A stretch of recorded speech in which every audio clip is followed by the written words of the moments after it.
Mayong buntag sa tanan. We are glad na naamo dinhi and also na naka-join kamo online karon kabuntaga.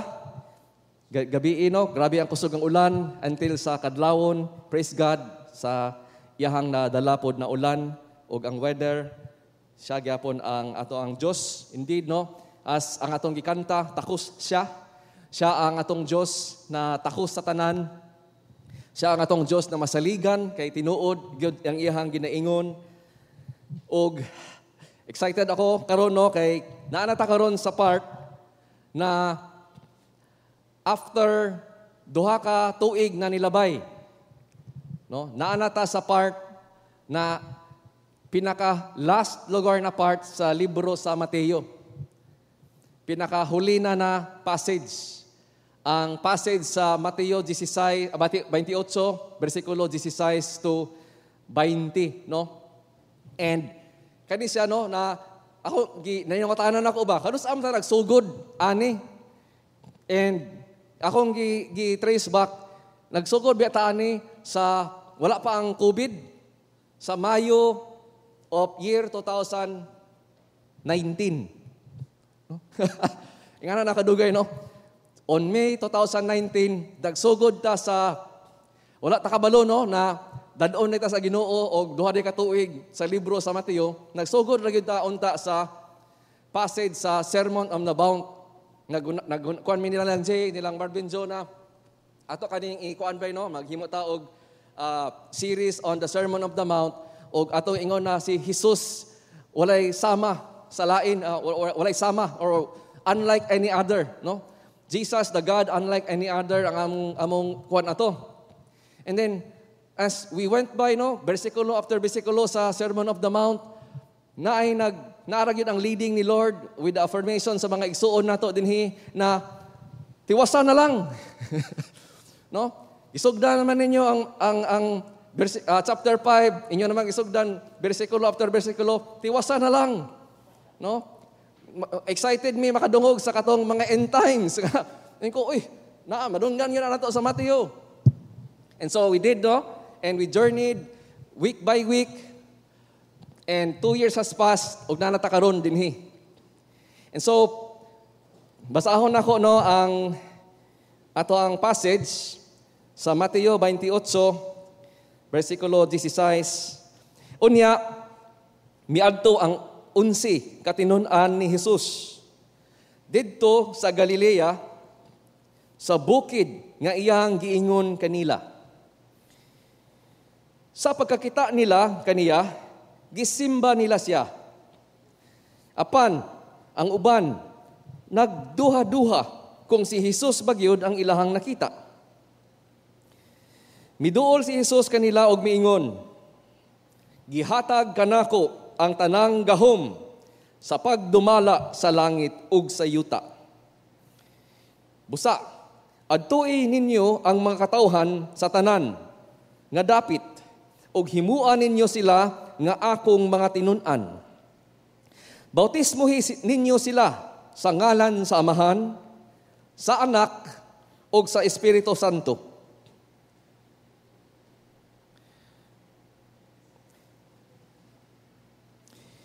Tudluin ninyo sila sa pagtuman sa tanan nga akong gisugo kaninyo.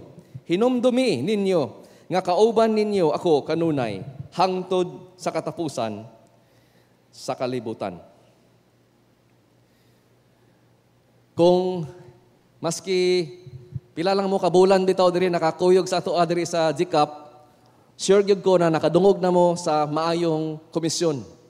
Sure ko na nadunggan na ninyo sa mga encouragement sa atong mga igsuon dinhi na mag-disciple kita, mag-share kita sa gospel. Murag duol na sa imposible na wala mo nakadungog, na na-invite na ang imbitasyon, na appeal ka mo og wider group. Kita sa mag-share the gospel kita. Let's advance the kingdom of God as a church. Kuyog ta. And daghan na siguro sad mong nadunggan na mga version unsaon ni siya pagbuhat. Daghan na po atong nadunggan na wali na pagtudlo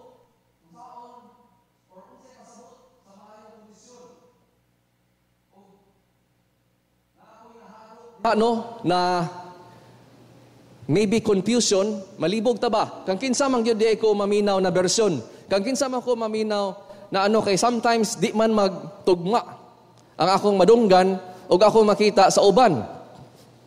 So, naayo sa ka story na usa ni siya ka operating system, tawag niya ani ang spelling niya is Linux. Kung kabalo na mo sa kaning atong Apple or iPhone, naman na siya ang kagulingong operating system. Kung nakagamit na mo computer, malamang kung dili na siya Macintosh, dili na siya Apple, Windows ang nagapadagan ana na operating system. Mo na kana ang nagapadagan na software. No, mo na tong makita na murag nay bintana pag open na to Windows kumbaga. So muna ka na ang known as the operating system. So yes, Windows ang murag usa sa pinaka-popular, pero naay mga 1990, naay usa ka programmer na iyahang gihimo ni na operating system. Ang kuan lang kay di man siya murag common na word. Nalibog ang mga tao unsaon man gid na siya pag-pronounce. And so naay mga muingon, ay kabalo ba mo na ang ngalan manggod ani sa nag-invento ani na operating system, ang ngalan niya is si Linus kung English, no? L-Y-N-U-S, Linus.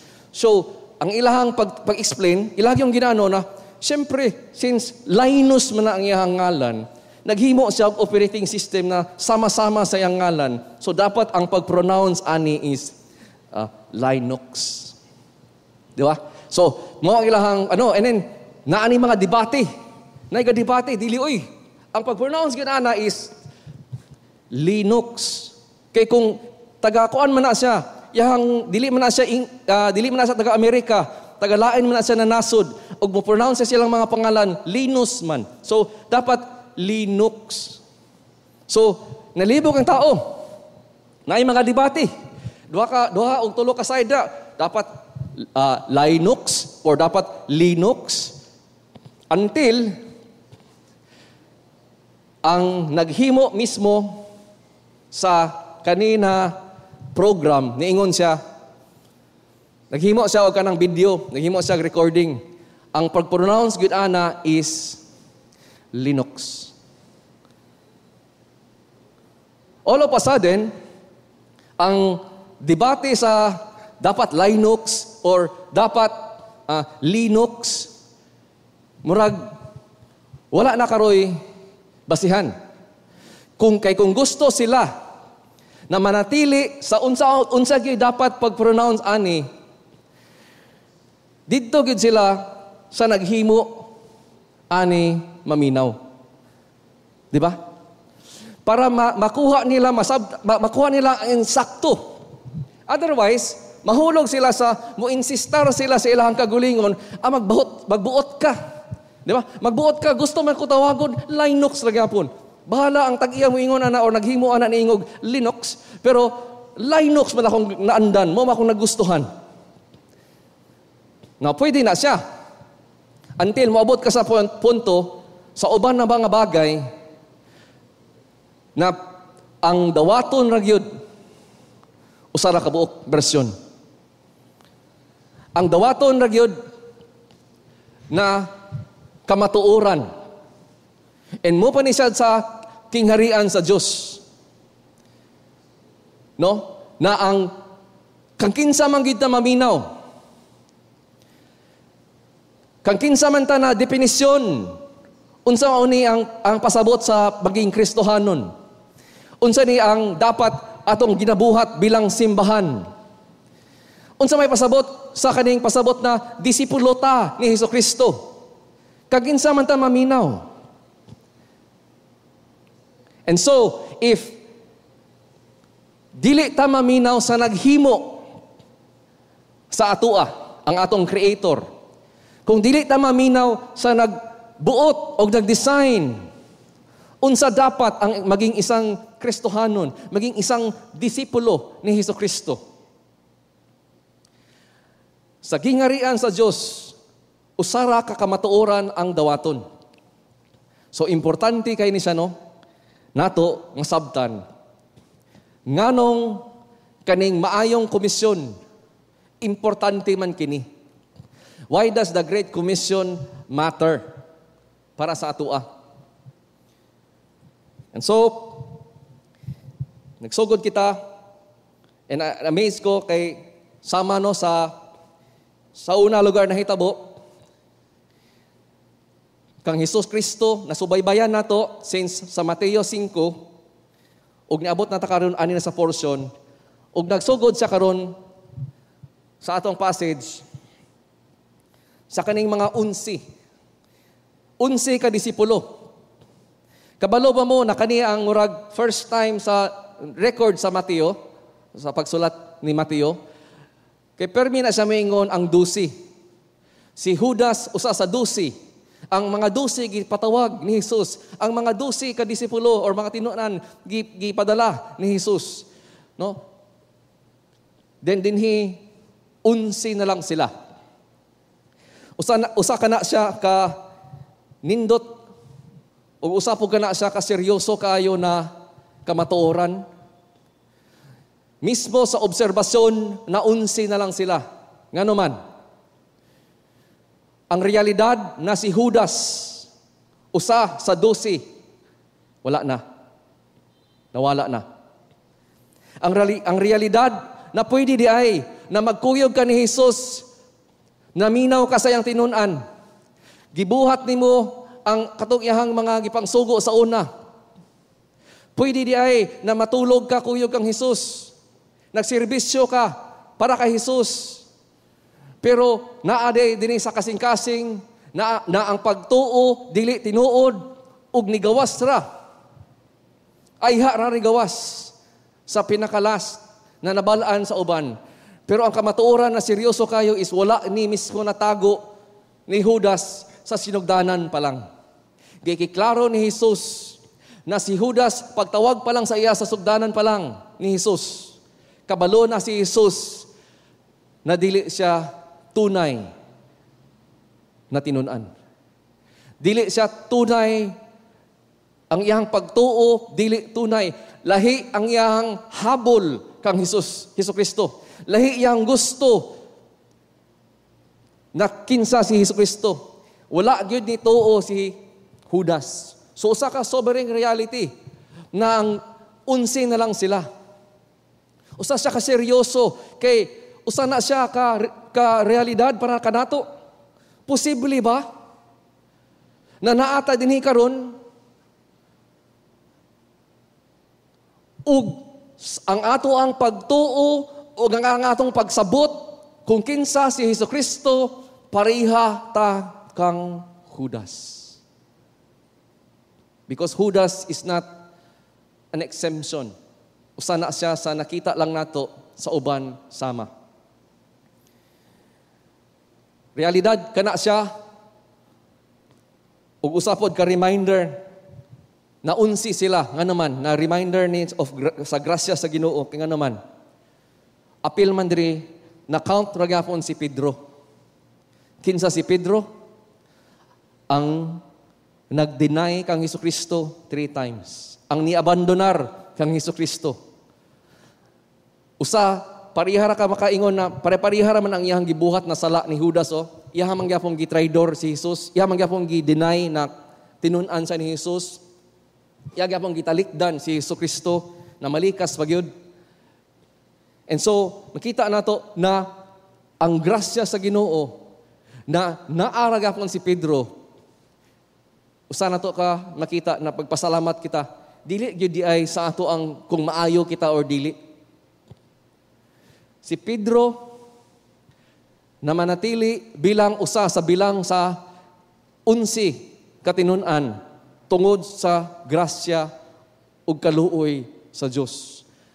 Si Pedro ang iyahang even though dili siya perpekto, dagan sa palpak, ang iyahang pagtuo kang Hesukristo ang iyahang paghigugma kang Hesukristo, naaman sa base sa kamatuoran na ginaingon ni Hesukristo kung kinsa siya.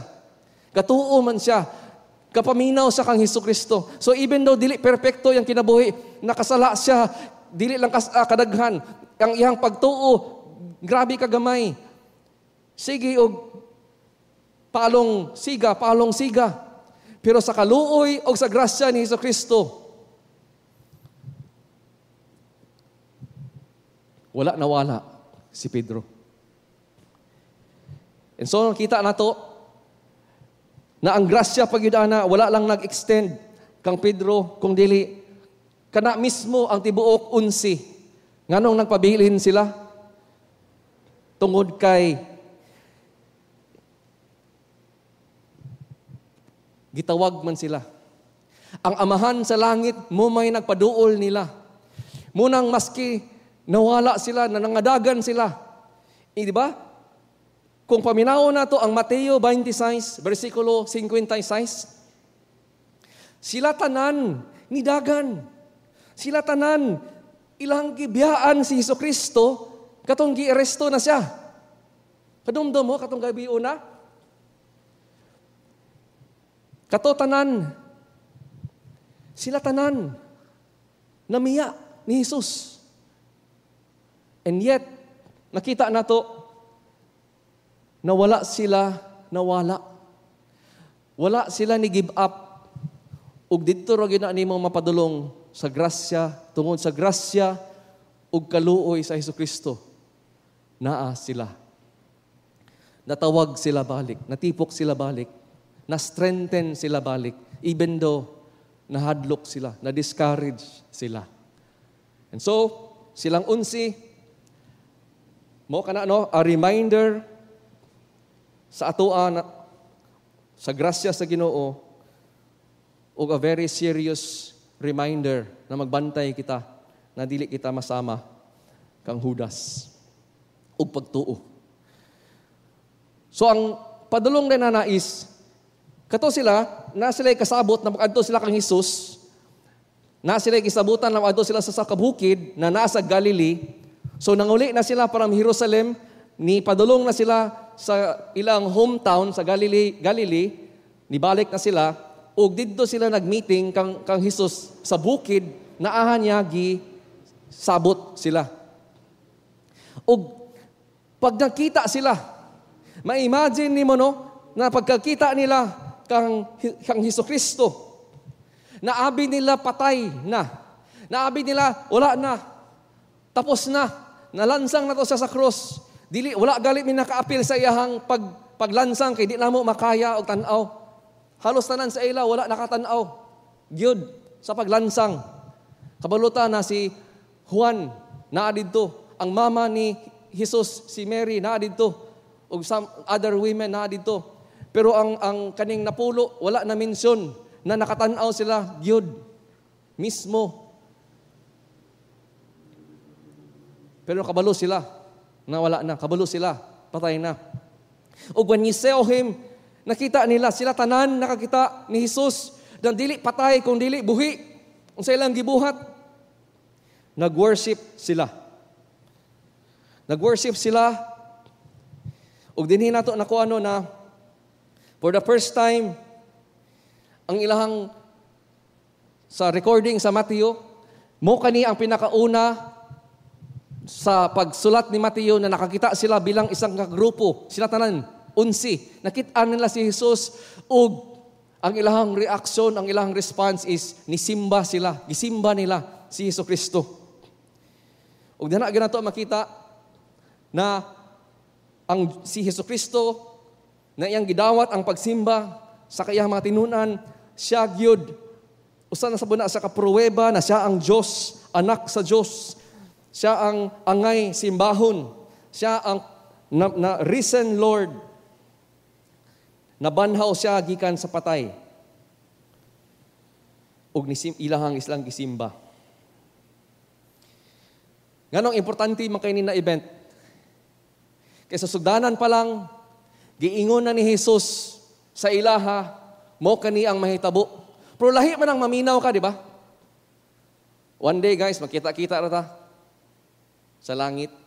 Lahi raman no? Ina nato yung kauban. Kita na ta sa unod ba ha? Kung mawala na ko diri sa world, kita na ta. Lahi man na, until makita gyud nimo. Until for nahitabo gyud siya. Maingon naman ka, may raman na sa wishful thinking or lagi I wonder what it would be like no, unsa kana siya no? Sa katong bation no. Di pa na nato gyud matungkad until maging realidad kana. Sa sugdanan pa lang sa ministry, gina-explicar na ni Jesus, muadto ko sa Jerusalem, ilansang ko nila dito, musaffer ko dito, pero mabanhaw ko. Until this reality, until this moment, storya pa to, karon tinuod na tinuod. All along, ginaingon ni Jesus, ako ang Son of God. Ako ang Lamb that will take away the sin of the world. Ako ang Savior. Ako ang Emmanuel. Ako ang Messiah. And karon nakita nila. Naabi nila, patay na, wala na. Game over. Karon nabanhaw. And all of a sudden, unsa ilang gibuhat? Worship nila. Gi-worship nila si Jesus.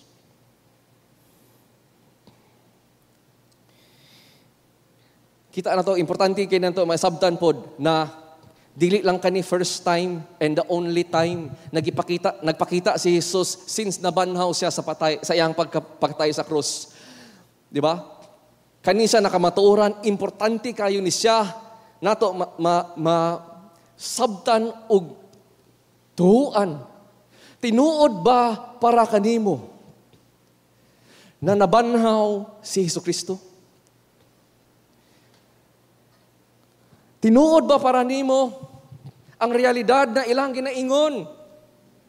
Kay naa diri nakasalalay ang atoang tibuok pagtuo bilang Kristohanon. Kung dili tinuod na nabanhaw si Jesus, walay pulos ang ato ang pagtuo, wala ra gyapon ta napasaylo sa atong sala, ug wala tay mga pag-asa. Mo kini nakamatuoran nganong ang maayong komisyon importante kaayo.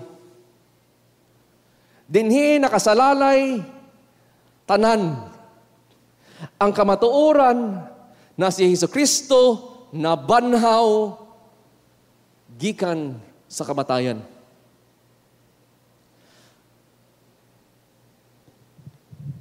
Ug danan nato sabtan na dili to siya first time lang nito nga.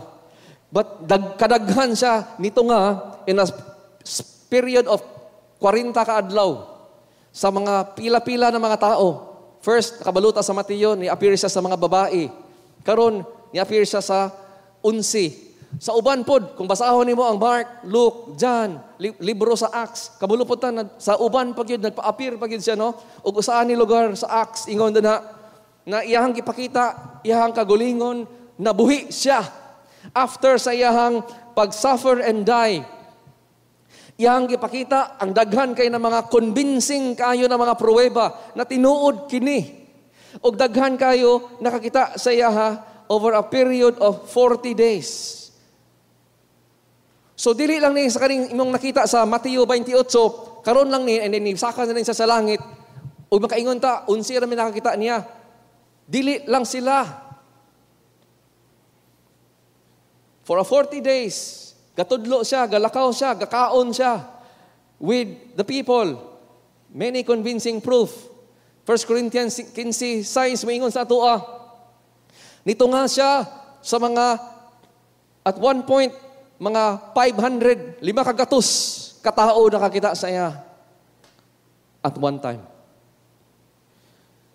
Nasa panahon sa pagsulat, ani, napay uban gapoy sa ila, buhi pa.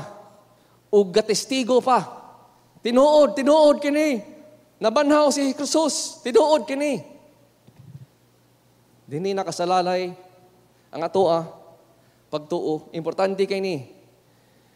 Si ilahang mga testigo, mo kaniyang giingon, sa usa ka testigo, sa unsa kanin siya kaimportante. Kung wala nabanhaw si Hesukristo, ang ato ang pagtuo, walay pulos. Worthless, useless, na ang ato ang kitatanan, nagpabilin na gyapon sa ato ang sala. Dinhi nakasalalay sa kamatuoran na nabanhaw si Hesukristo, nganong ang maayong komisyon, importante kayo.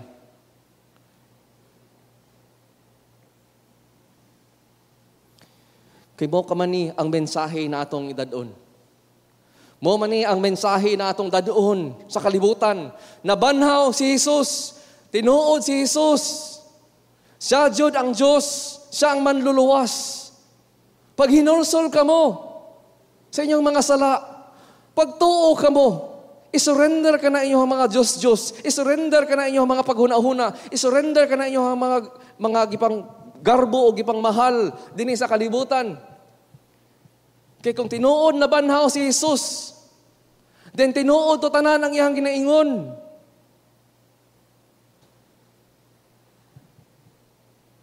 So busa mo kanino na ang realidad na sa pagpadulong pag-ending ni Matthew sa iyang pagsulat para kay Hesukristo. Dinhi buhi si Jesus, buhi si Jesus. Og nakakita kami unsi kakita kami ni simba kami sa iyaha. Unya iyaha katang di komisyon. Gitagaan kita niya og komisyon. Og kani siya karon no is a subject matter so rich, so wonderful, and will last for us a lifetime and beyond. Na nagsabot kami ni Jay og Norijo sa August nato ni siya i-unpack. Sa August kani nato siya ikuan maghimo ta og mag-celebrar kita og discipleship month. I-dedicate nato tibuok bulan sa pagwali, sa pagtudlo, sa pag-encourage sa atong isa't isa dinhi about kaning maayong komisyon ni Hesukristo para kita dinhi sa GCAF, parte sa iyahang lawas na si Hesukristo ang ulo, maging part kita na naminaw sa ato ang maayong shepherd, our great shepherd. Nagsunod kita sa iyang pulong. Dili ta maminaw sa uban na mga bersyon. Kung naaman tayo natun-an din sa GCAF na mo kontra gani sa ginaingon ni Hesukristo. Danha na siguro ta magkuano, kinsa man atong tuuan. Kag kinsa man ka motuo. Sa moingon og dapat mo ni ang pag-pronounce unsaon pag-disciple or dapat maminaw ta sa naghimo kanato ang creator nato ug ang natong Dios ug manluluwas mismo. Unsay pasabot ug unsaon. So danha nato na siya itakol. Dinhi mo focus ko karon para sa atoa is ang realidad na importante kayo ni tungod ni Jesus. Kinsa siya ug sa iyang ginaingon na og ang kamatuoran na nabanhaw siya. So mo ni ang mayong komisyon na iya sang giingnan no na all authority has been given to me.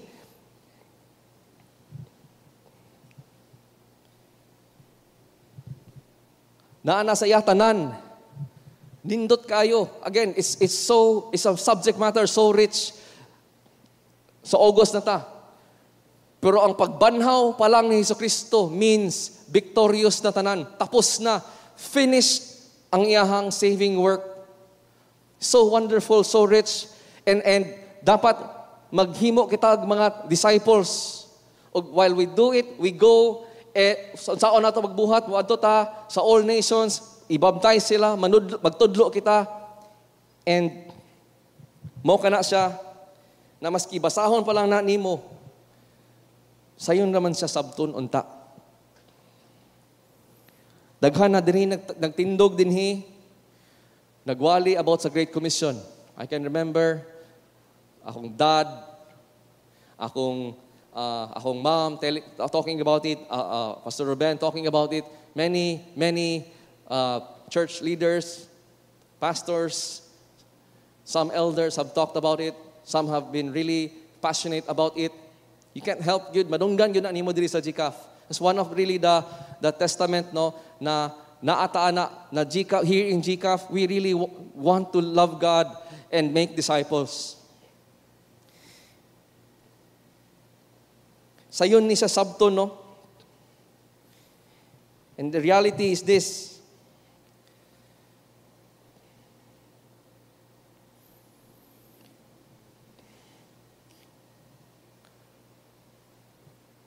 The way I've always heard it here, or kadaghanan ako madunggan dinhi is, nagsugod kita dinhi sa Matthew 18 to 20. And he-explain din sa ato unsaon pag-make disciples, nganong mag-make the tao disciples. But ganahan kay ko, ug pwede na, no? Yes, we can make a right understanding, a right teaching, by teaching from Matthew 18 to 20, and atong i-review, balik pabalik. Pero I love, giunsa og presentar sa libro sa Mateo, kanato. Ganahan kay ko na wala nagsugod si Jesucristo sa chapter 1 of Matthew, verse 1. Go therefore and make disciples of all nations, baptizing them. Wala niya gibutang sa chapter 1, verse 1. Di ba? Pwede. But because kabaluta na ang tanan scripture is God-breathed, inspired by God. Na ay nindot pag kaayo na rason o basihan na nagsugod si Mateo sa sunugdanan pa lang pagpresentar sa atoa kinsa si Jesucristo. Siya gikan, bunga ni siya sa promise ni sa Diyos. Gikan pa lang sa Old Testament, gi-promise na ang Messiah mo abot. Ug makita nato, gi-trace ni Mateo sa chapter 1 pa lang, kinsa si Jesus. Siya ang promised one. Siya ang muluwas. You shall name him Jesus.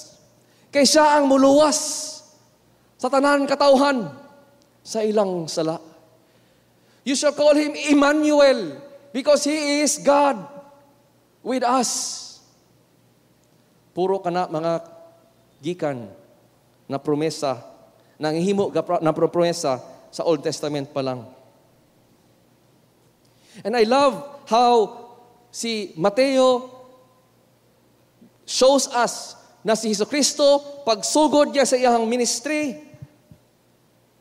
ang iyang giingon is, niabot na ang gingarian sa Diyos. Na ang panahon. Mo kanina ang panahon, niabot na. Manghinulsol ka mo. O pagtuo.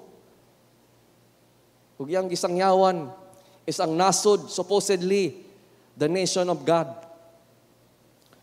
Yang gisangyawan ang mga relihiyoso, sa tanan relihiyoso na mga tao.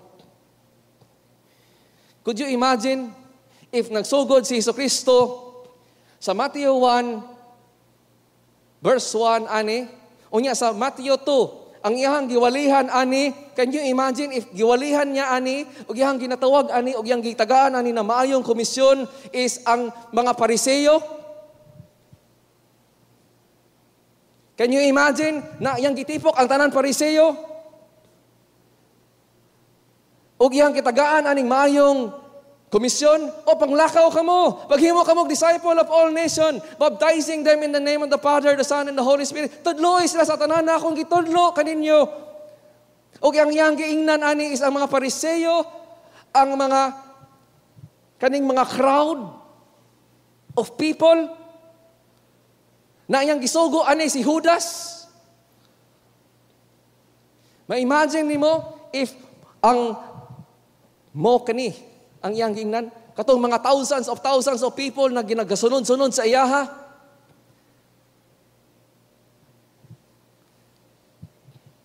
Pero dili, di ba?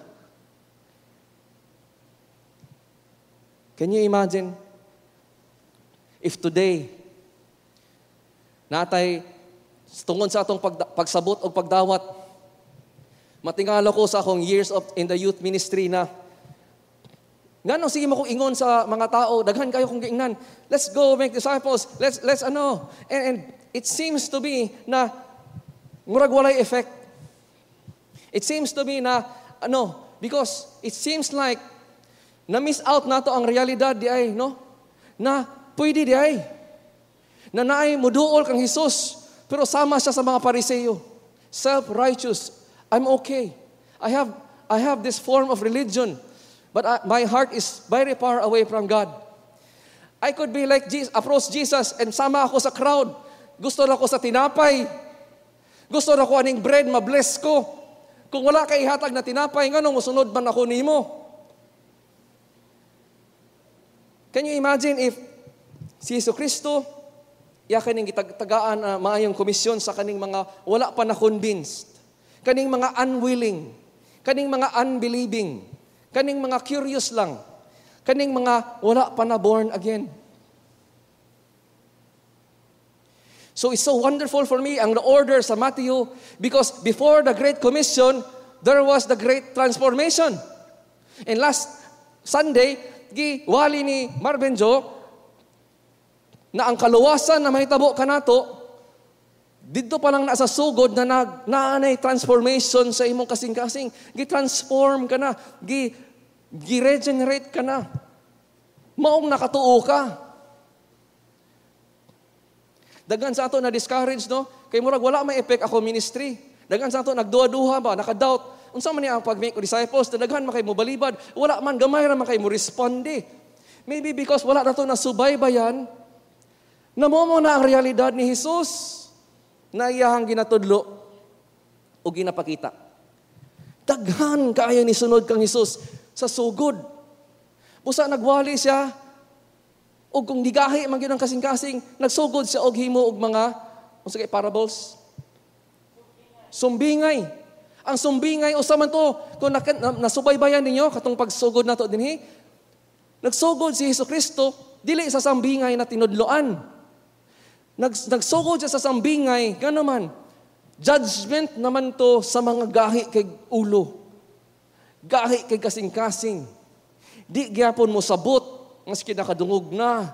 Di gyapon maminaw maski kapila na. Ug iyang nagsugod sa sambingay para maminaw sila, di gid sila makasabot. Ug didto na lang niya i-eksplikar tungod sa iyang grasya sa katong tinuoray na nagsunod ug nagtuo kaniya. Kita ta sa Juan 6 na maski ang mga tao na tawag sa ilang kagulingon, mga tinunaan kami ni Jesus, namiya kaniya. Daghan kay namiya niya. Ngano man, nagwali man sugod si Jesus og mga kamatuoran na lisod kay nila dawaton, di nila ganahan dawaton. Og niingon sila, di man namo ni dawat. How dare you teach us some truth na ma-offend kami. Ug from that day on, niundang sila og sunod sa iya. Nibalik sila. That's why naisambingay na naay upat klase na mga kasing-kasing. There's the sower and the seed. Pagsaligbay niya, pagsabwag niya sa pulong sa Diyos, naay upat ka klase na mudawat, naay upat ka klase na kasing-kasing, gahi kay na kasing-kasing, naay usa temporary lang, humok sa dili sa taas, pero naay gahi sa ilalom. Ug naay katulo na kasing-kasing na nindot kayo unta nanaw sulot diretso nagtubo, pero tungod sa kabisi sa kinabuhi, naay mga nahitabo na mga nindot, nakatilaw og lami, ug nakatilaw og mga hayahay, or nakakuan og problema og balaka sa kinabuhi na wala. ug nalayat, ug wala gyud bunga aton makita. Sa upat nga nidawat sa pulong sa sambingay ni Jesus, ingon siya upsara kaklase ang iyang giingon mo ay tinuod na pagtuo. Ingana klase na kasing-kasing ang iya og pagtuo ang iyang giila bilang tinuod. Ang sa mga tinudloan ni Jesus, kung subaybayan nato sugod sa Mateo 5, nakita nato ang usa sa ministry ni Jesus is siya ang basihan sa kamatuoran. Muingon siya sa una sa Mateo 5 dito sa sermon sa bukid, nakadungog mo, di ba, naingani ang pagsabot ninyo, pero mo kani ang pasabot anak tinuoray, mo kani ang tinuod, nadunggan ninyo, nadawat ninyo na mo ni dapat. You have heard that it was said, but I tell you the truth. Muingon si Jesus, yang i-correct ni sila. Kaning mga katauhan dapat pamilyar na kayo sa pulong sa Diyos, sa Scripture. Ang katauhan na dapat nag-alagad sa iyaha. Kato mga religious leader na mga nahimo na nog mga blind guides. And so, I love the order ni Mateo. Nagiunsa niya og subaybay og pagsulat ang order na naani karon sa last. 11 ang naminaw ani. Sa thousands na na-bless ni Jesucristo sa iyang tulo ka tuig sa pagministry sa kalibutan. 11 ang nabilin na naminaw ani. Aning particular na panahon. 11 ang iyang binlan. Buhata kini together with the church.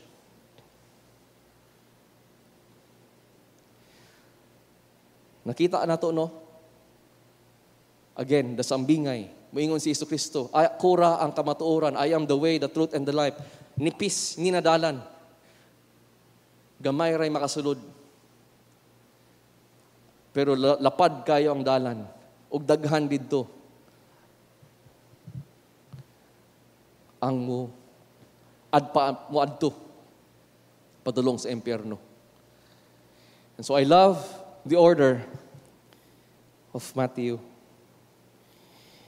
And the reality is nganong importante kaayo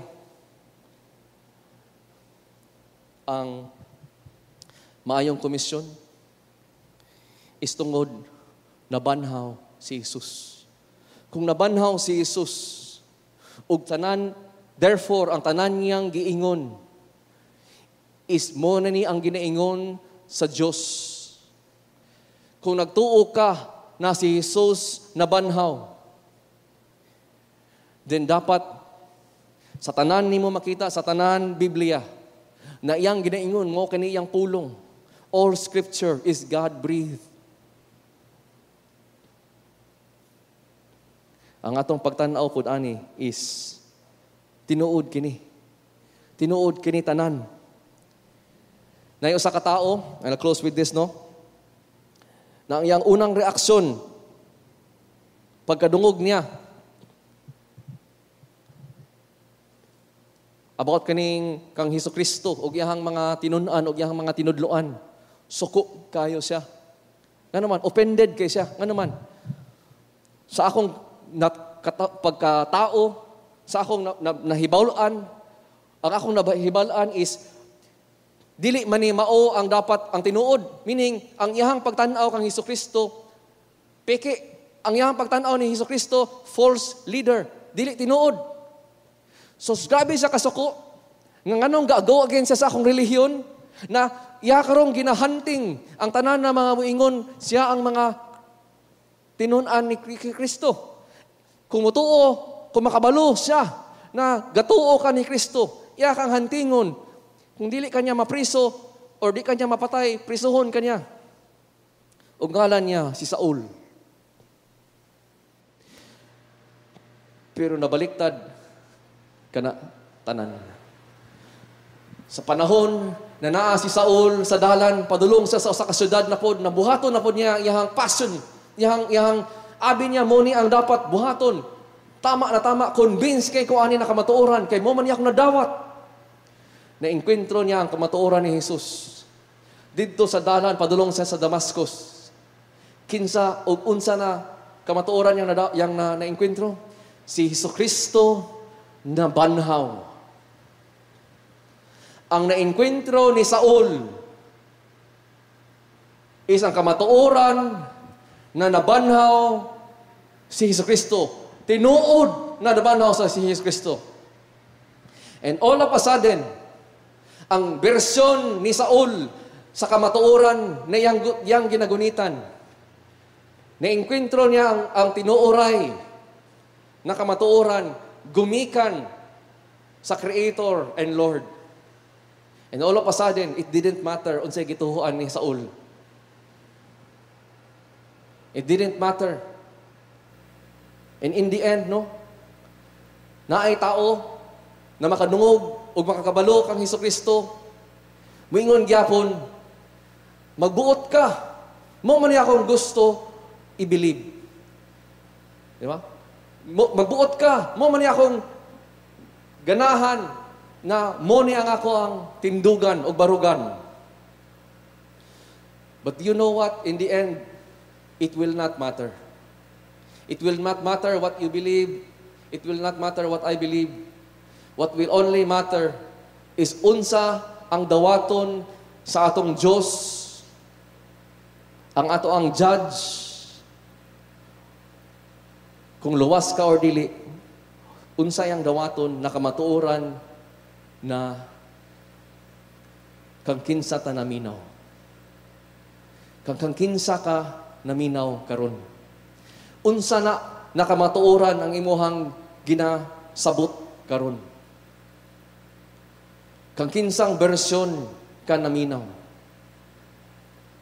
Kang kinsang tingog ka ginatagaan nimo og wait na mo na imong paminahon. For Saul, when he encountered Christ, usa na siya na himong testigo karon. It is true. Tinuod gyud ay si Jesus. Si Jesus ra gyud di ay ang atong dapat paminawon. Ug siya na mismo nakadawat mismo sa maayong komisyon ug nibuhat niya even sa suffering ug sa iyahang kamatayan. So I pray, no, na kita dinhi karon kaning kamatuoran na si Jesus na banhaw atong sundon ang mga unsi ug nisimba sila kay mo man kini ang naghatag karon og silbi ug what it makes it matter. The resurrection of Jesus is what makes this great commission matter. Let's pray. Lord, salamat Lord sa imuhang pulong. Salamat Lord na naghatag kag mga warning, nagbantay kami kung kinsa kami maminaw. Naghatag ka og blessing sa kinsay maminaw nimo ug mosunod kanimo maski naami ipang biyaan dinhi na mga diri sa kalibutan na ay kapalit. Thank God for your grace na among nakita sa unsi. It was not a perfect life or obedience. Mas nihayag na noon pag yun imo ang grasya o gugma. Salamat, anak, Lord. In Jesus' name, amen.